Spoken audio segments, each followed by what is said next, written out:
व्रतानां व्रतपते व्रतं चरिष्यामि तच्छकेयं तन्मे राध्यताम्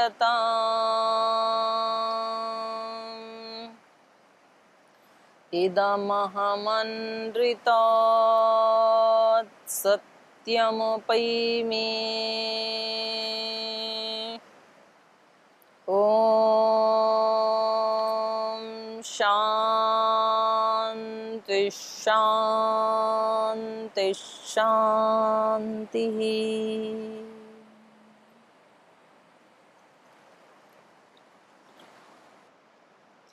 हिमालय की तलहटी में और माँ अलकनंदा के तीर पर प्रातःकाल सूर्योदय के समय में इस पवित्र महाकाव्य का हम अध्ययन कर रहे हैं। रामायण का रचना कैसे हुई ये हम जान चुके हैं।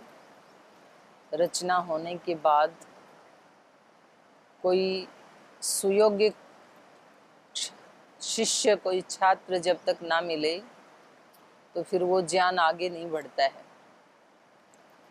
तो ये भी भगवान की ही एक रचना है, एक लीला है कि जिनके ऊपर वो महाकाव्य बना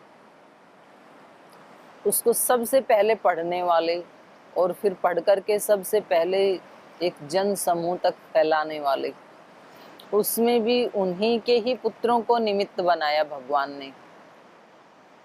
तो ऐसे लगता है कि ये जैसे हम कहते हैं ना कि भाई जो हमारे घर में संतानें भी आती हैं तो उनके भी कहीं ना कहीं पीछे के संस्कार हमारे साथ जुड़े हुए होते हैं, वही आत्माएं हमारे यहाँ आती हैं।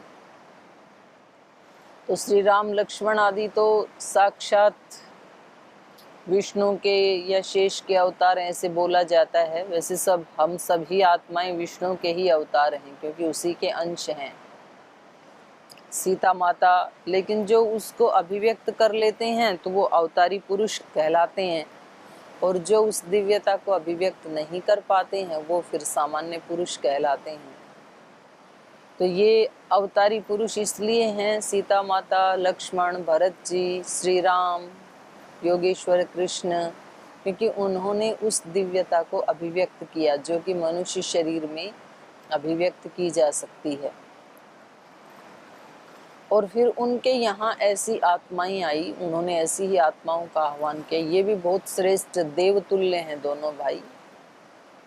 इनको और इनका दिमाग भी इतना तेज है कि इतनी छोटी सी उम्र में और ये कितनी सारी विद्याओं में निष्णात हो गए हैं।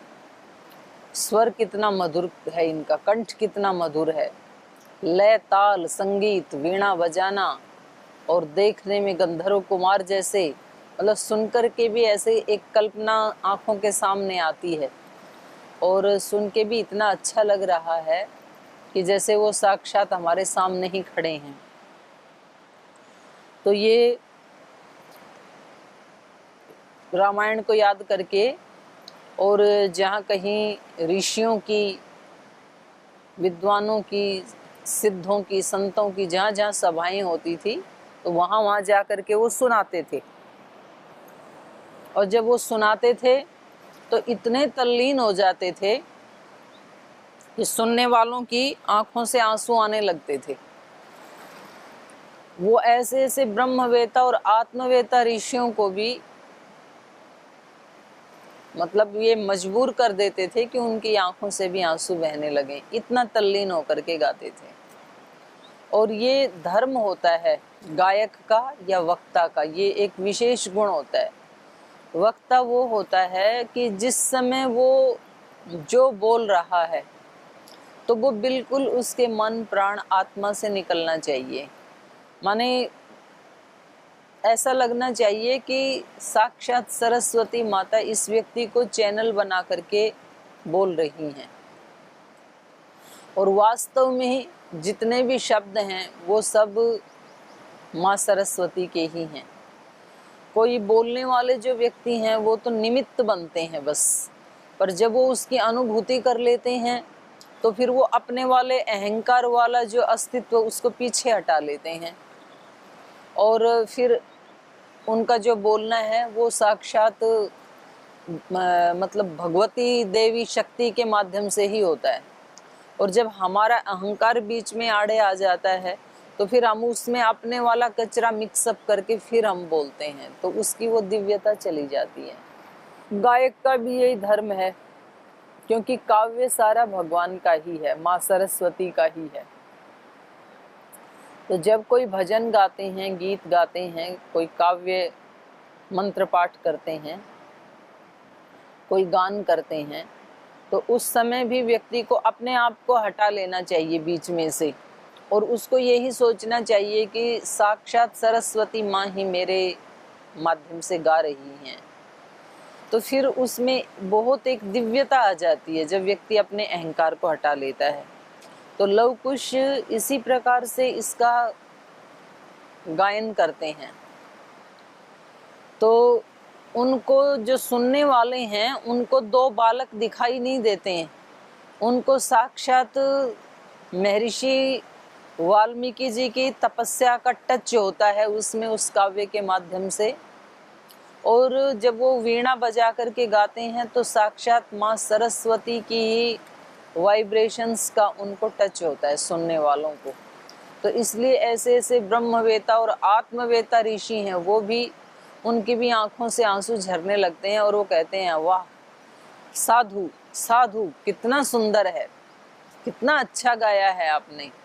और जैसे जैसे वो कहते हैं साधु साधु, वैसे वैसे उनको और हिम्मत मिलती जाती है दोनों भाइयों को।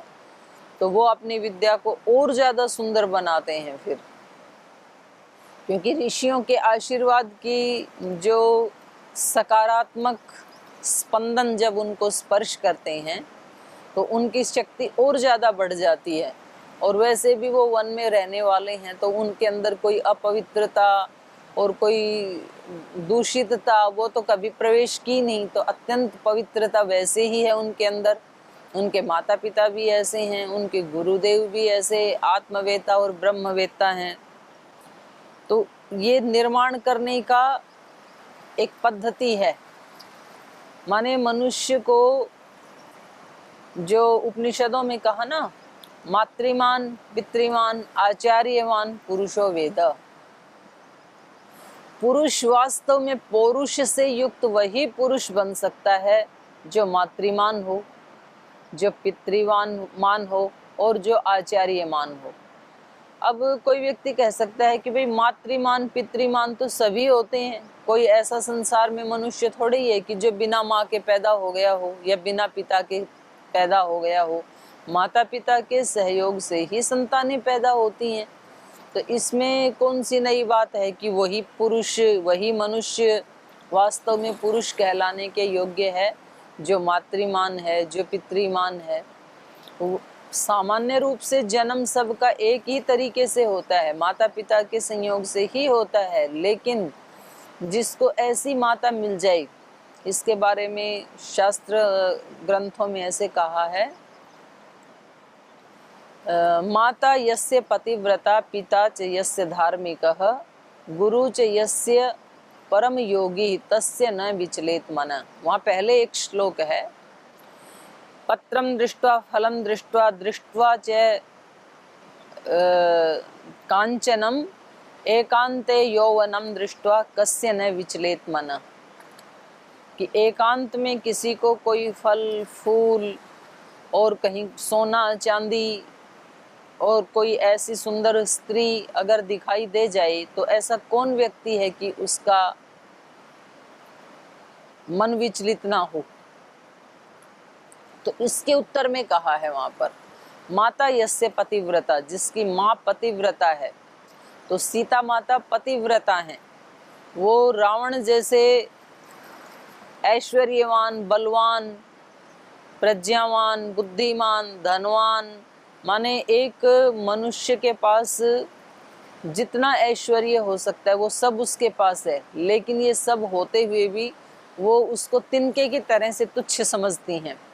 रावण बहुत बार बताते हैं कि राम तो वनवासी हो चुके हैं, वापस जाएंगे तब तक भरत उनको वैसे ही राज्य नहीं देने वाले हैं, तो तू कहाँ वनों में भटकती फिरेगी, तू एक राजकुमारी है और ये लंका जो है सोने की, ये बिल्कुल तेरे रहने योग्य है।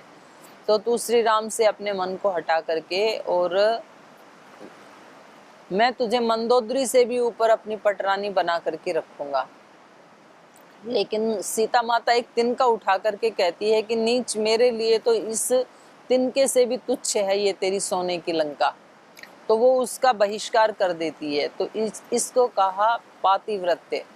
और उसके बावजूद भी फिर सारे लोक को भी अपने पातिव्रत शक्ति का प्रदर्शन करने के लिए वो अग्नि में भी प्रवेश करती हैं, अग्नि परीक्षा भी देती हैं।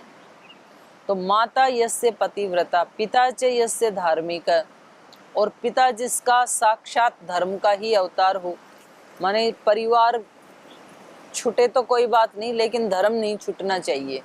तो ये लक्षण श्री राम में उस समय भी दिखाई देते हैं, जब एक तरफ महाराजा दशरथ उनको समझाते हैं कि बेटा मैंने अपने सत्य की रक्षा के लिए आपको वनवास दे दिया, जो मैंने कैकेयी को वचन दिया था तो उसके अनुसार मैंने आपको वनवास दे दिया है, लेकिन संतान के ऊपर माँ का भी तो उतना ही हक होता है।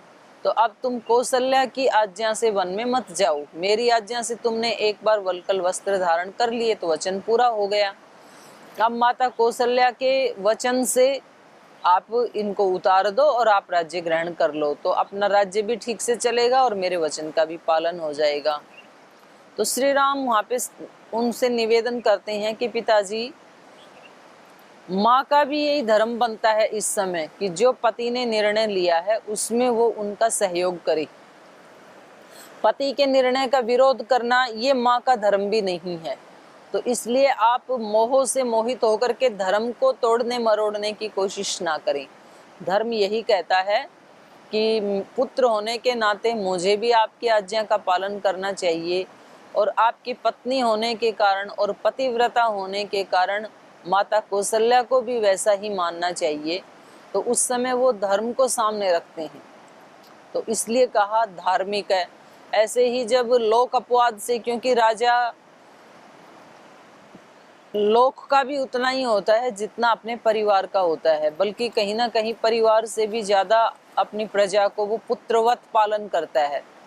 अच्छे राजाओं के बारे में ये विशेषण दिया जाता था प्राचीन काल में कि वो इतना धर्मवत्सल राजा था कि उन्होंने अपनी प्रजाओं का पुत्र के समान, पुत्रवत प्रजा का पालन करने वाले। तो लोक अपवाद से माने लोक को वो पुत्रवत मानते हैं, और वो अपवाद जब सामने आता है तो वो अपनी सीता जैसी पवित्र पत्नी का भी परित्याग कर देते हैं। तो इससे बड़ा तो फिर धार्मिक होने का क्या प्रमाण दिया जा सकता है। तो माता उनकी पतिव्रता हैं, पिता च यस्य धार्मिक है, पिता उनके इतने धार्मिक हैं। गुरु यस्य महायोगी, और जिनके गुरु महर्षि वाल्मीकि महायोगी हैं, तो फिर उनका वो आदर्श ना बने, वो ऐसे विलक्षण बालक ना बने, ये कैसे हो सकता है। तो इसलिए वो इतने विलक्षण बालक हैं। तो जैसे जैसे दूसरे ऋषि महर्षि उनकी प्रशंसा करते हैं तो वो और ज़्यादा सुंदरता से उसको गाते जाते हैं। तो यही हम पढ़ रहे थे। एवं प्रशस्यमानौ तौ तपश्लाघै महर्षिभिः संरक्ततरमत्यर्थं मधुरं तौ अगायताम्। एवं इस प्रकार प्रशस्यमानौ प्रशंसा किए जाते हुए, तौ वे दोनों, तपश्लाघै महर्षिभिः तपोनिष्ठ उन महर्षियों के द्वारा, संरक्ततरम अत्यर्थम और ज्यादा उनके आशीषों से संरक्त होकर के, अत्यर्थम अर्थ सहित उसमें डूब करके, मधुरम तऊ अगायताम पहले से भी ज्यादा और मधुर गान करने लगे। प्रीतः कश्चित् मुनिस्ताभ्यां संस्थितः कलशं ददौ प्रसन्नो वल्कलं कश्चिद्ददौ ताभ्यां महायशाः अन्य कृष्णाजिनं मदात् यज्ञसूत्रं तथा पर कश्चित् कमण्डलं प्रादान् मोञ्जीमन्यो महामुनि वृषीमन्यस्तदा प्रादात् कोपिनम् अपरो मुनिः ताभ्यां ददौ तदा हृष्ट कुठारम् अपरो मुनिः काषायम् अपरो वस्त्रं चीरमन्यो ददौ मुनिः जटाबन्धम् अन्यस्तो काष्ठरज्जुं मुदान्वितः यज्ञभाण्डं ऋषि कश्चित् काष्ठभारं तथा परः औदुम्ब्रीं वृषीमन्यः स्वस्ति केचित् तदा वदन् आयुष्यम् अपरे प्राहुर्मुदा तत्र महर्षयः ददुश्चैवं वरान् सर्वे मुनयः सत्यवादिनः आश्चर्यमिदमाख्यानं मुनिना सम्प्रकीर्तितम् परं कवीनामाधारं समाप्तं च यथाक्रमम् अभिगीतम् इदं गीतं सर्वगीतिषु कोविदौ आयुष्यं पुष्टिजननं सर्वश्रुतिमनोहरम्। तो कह रहे हैं प्रीतः कश्चित् मुनिः ताभ्यां संस्थितः कलशं ददौ। प्रीतः उनके गाने से खुश होकर के प्रीतिपूर्वक कश्चित मुनि कोई कोई मुनि तो ताभ्याम उन दोनों को संस्थितः कलशम ददौ। संस्थितः प्रीतः अत्यंत संतुष्ट होकर के, संस्थित माने अत्यंत संतुष्ट होकर के, प्रीतः माने अत्यंत प्रीति के कारण जब वो गाते हैं तो ये बड़े संतुष्ट हो जाते हैं और बड़े प्रसन्न होते हैं। तो प्रीति के कारण कोई कोई ऋषि कोई कोई मुनि तो उनको कलश दे देते हैं। प्रसन्नो वल्कलं कश्चित् ददौ ताभ्यां महायशाः। और महान यशस्वी वो जो महर्षि हैं उनमें कोई कोई प्रसन्न होकर के उनको वल्कल वस्त्र दे देते हैं पहनने के लिए। अन्य कृष्णाजिनम अदात यज्ञ सूत्रम तथा पर, कोई उनको कृष्णाजिन काले मृग का चर्म वो दे देते हैं। यज्ञ सूत्रम तथा पर, कोई उनको यज्ञोपवीत दे देते हैं। तो जैसे आजकल भी होता है ना, जब कोई बच्चा बहुत अच्छे से गाना गाता है तो कोई लोग उनको 500 रुपये देते हैं, 100 रुपये देते हैं, 2000 1000 रुपये वहाँ जा करके डालने लगते हैं। और कोई उनको खाने पीने की चीज़ें देते हैं, कोई उनको वस्त्र देते हैं। तो अनेक अनेक प्रकार की भेंटें लोग देने लगते हैं जब वो प्रसन्न होने लगते हैं। तो इसी प्रकार यहाँ साधुओं के पास तो कुछ ऐसी चीज़ें होती नहीं है रुपए पैसे, और उसकी उनको ज़रूरत भी नहीं है क्योंकि वो वन में रहने वाले मुनि वेश में हैं। तो ये कोई तो उनको कलश मतलब वो कमंडलू जो लेके चलते हैं वो दे देते हैं। कुछ उनको वल्कल वस्त्र दे देते हैं। वल्कल वस्त्र होते थे जो पेड़ों की छाल से बने हुए वस्त्र होते थे, जैसे पेपर बनते हैं छाल से, ऐसे वस्त्र भी बनते हैं। तो जो जंगल में रहने वाले हैं वो अपने वही वस्त्र पहन लेते थे। और कुछ उनको कृष्ण काले मृग का चर्म, अब उसका वैज्ञानिक कारण क्या है वो अन्वेषण का विषय, शोध का विषय है, लेकिन प्राचीन ग्रंथों में इसका बहुत वर्णन आता है। काले मृग का चर्म जब, और ये वैसे मतलब उनकी हत्या करके नहीं लिया जाता था, जैसे अपने नॉर्मल मृत्यु जिस हिरण आदि की हो जाती थी तो उसके बाद एक जाति ही होती थी जो चर्म का काम करते थे। तो उस चर्म को वो इस प्रकार के ये वस्त्र आदि मतलब आसन आदि बनाने के लिए, बैठने के लिए प्रयोग करते थे, क्योंकि मरने के बाद वैसे भी उसको नष्ट होना ही है चर्म को, नहीं तो वो जल जाएगी या तो गल जाएगी।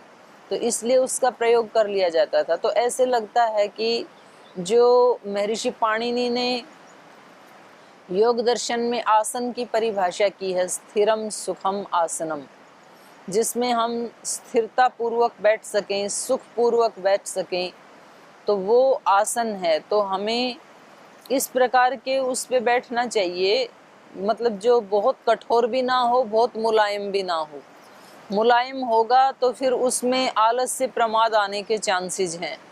बहुत कठोर होगा तो फिर वहाँ पैर दुखने लगते हैं, या नीचे से भी वो अनुकूल न होने से फिर थोड़ी देर के बाद ही आसन टूट जाता है। तो आसन ऐसा होना चाहिए व्यक्ति का, बैठने का आसन भी, एक तो मतलब शरीर की जो पोजीशन है उसको भी आसन कहते हैं, और उस पोजीशन में बैठने के लिए नीचे जो बिछाया जाता है उसको भी आसन कहते हैं, बिछाए जाने वाले वस्त्र को। तो वो बिछाए जाने वाला जो आसन है वो भी ऐसा होना चाहिए, बहुत मोटा मुलायम भी नहीं होना चाहिए, नहीं तो फिर उसमें आलस्य आने लगेगा, और बहुत ही कठोर भी नहीं होना चाहिए। ऐसे ही जमीन का भी है, ना बहुत ऊंची होनी चाहिए, ना बहुत नीची होनी चाहिए, ना बहुत पथरीली होनी चाहिए, ना बहुत रेतीली होनी चाहिए। तो ऐसी ऐसी भूमियों का जो वर्णन किया है वो इसीलिए किया है ताकि वहाँ बैठने पर वो सुखपूर्वक बैठ सके बैठने वाला, उसमें कोई परेशानी ना आए। तो मुझे ऐसे लगता है कि ये जो कृष्णार्जुन का कहा जा रहा है काले मृग का चर्म, तो ऐसे लगता है कि शायद वो बैठने में, क्योंकि मुलायम तो होता ही है उसका मृग का चर्म, तो बैठने से वहाँ पर उनको सुख मिलता होगा जो ऋषि मुनि हैं। और उनमें भी ऐसे लगता है कि जो काले रंग का मृग है उसका चर्म कुछ ज़्यादा ही मुलायम होता होगा शायद, तो इसलिए इसका कई जगह वर्णन आता है। तो कुछ ऋषि उनको कृष्णाजिन देते थे, काला मृग का चर्म दे देते थे। यज्ञ सूत्रम तथा पर, कुछ उनको यज्ञोपवीत देते हैं, माने जो उनके दैनिक प्रयोग में आने वाली वस्तुएं हैं वो लोग उनको प्रदान करते हैं, उनसे प्रसन्न होकर के ऋषि मुनि। गृहस्थी लोग तो दान देते हैं, ये तो बहुत सुना था, पर कुछ ऋषि मुनि भी किसी ब्रह्मचारी को, किसी तपस्वी को ये इस प्रकार से खुश होकर के देने लगे, तो ये तो तभी देते हैं जब वो अत्यंत प्रसन्न हो जाते हैं। आगे कहा, कश्चित् कमण्डलुं प्रादान् मोञ्जीं मन्यो महामुनि वृषीमन्यस्तदा प्रादात् कौपीनम् अपरो मुनिः। कश्चित्, कोई, कश्चित् महामुनि, कोई महामुनि उनको कमंडलुम प्रादात, कमंडलू दे देते हैं, और कश्चित महामुनि मोंजिम, अन्य, अन्य माने कोई दूसरे महामुनि उनको मोंजी दे देते हैं। मोंजी मतलब मूंज से बनी हुई मेखला, मूंज की रस्सी से बनी हुई मेखला।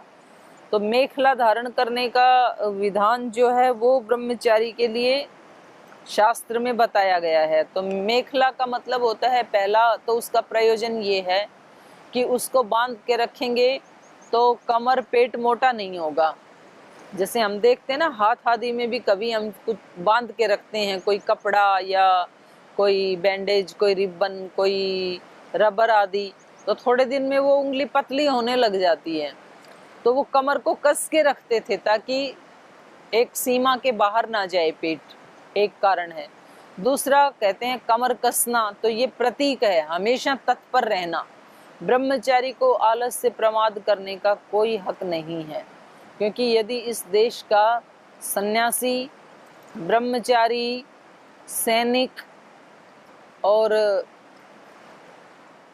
विद्यार्थी, ऐसे शास्त्र में आता है कि सैनिक, विद्यार्थी, ब्रह्मचारी और राजा, सन्यासी, ये अगर कहीं सोए हुए मिलें तो उनको जगा देना चाहिए, उससे पाप नहीं लगता है। वैसे तो सोए हुए व्यक्ति को नहीं जगाना चाहिए, तो कहते हैं सोए हुए व्यक्ति को जगाने से पाप लगता है, लेकिन यदि कहीं कोई राजा सो रहा हो तो उसको जगा देना चाहिए। अगर कोई सन्यासी या ब्रह्मचारी सो रहा हो तो उसको जगा देना चाहिए, कोई सैनिक सो रहा हो तो उसको जगा देना चाहिए, कोई विद्यार्थी सो रहा है उसको जगा देना चाहिए। तो जगाने का मतलब ये नहीं है कि उनको रात को भी ना सोने दें, रात को भी जाके उनके कमरे में अलग निरंजन कर दें। नहीं, एक रात की जो नींद है, विश्राम है, वो तो उनको करने देना चाहिए उसके अतिरिक्त समय में, क्योंकि यदि वो सो जाएंगे तो ये देश के रखवाले हैं, तो सारा देश सो जाएगा। तो इसलिए ब्रह्मचारियों को वो मेखला बांध के रखते हैं।